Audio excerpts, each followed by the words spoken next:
За само неколку дена се решија крупни проблеми кои подолго време ги измачуваа кумановци. Се разбира, не може баш секој веднаш да дојде на ред. Пристапот е стратешки и синхронизиран, а на почеток се концентрира кај проверени парови. Јас си го поставам прашање за кого работи Советот на општина Куманово во месец мај. Ние работиме за граѓаните, за кои граѓани работиме? За 20 граѓани работиме. Во 7 дена повтор пат ќе гласаме за исти личности, за нивен бизнис интерес.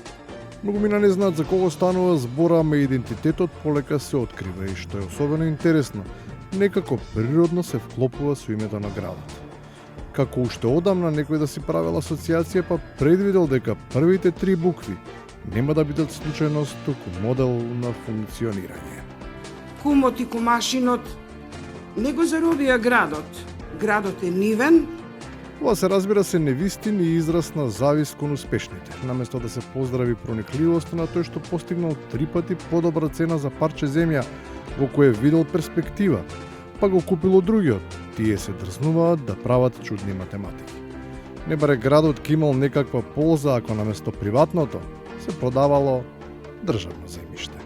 Никој не вика дека тоа така треба да биде или случајно е изберено оваа парче од 1242 квадрати, кое што се продава по 550 евро од метар квадрат или 600.000 евро.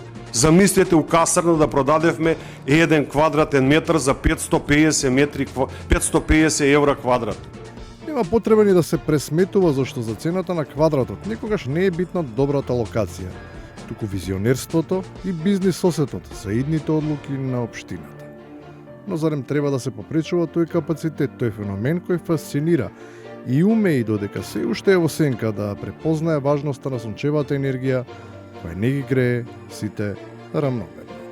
Од овие 48 прифатливи иницијативи, 16 се на фирма која што се нарекува Solar Energy Group, која што е во собственост на Драган Митевски и Добрин Петрушевски. Односно Драган Митевски кој што е во кумовски однос со градоначалникот, односно со Максим Димитриевски.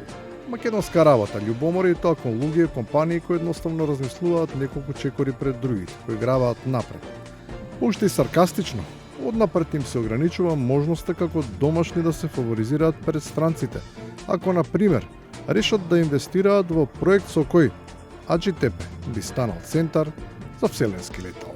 Мислам дека Илон Макс да дојде не може да добие, бидејќи пред него предиши Драган Митевски, дека Советот на општина Куманово работи во својство на кумашинот на Максим Димитриевски. Ова е светско чудо.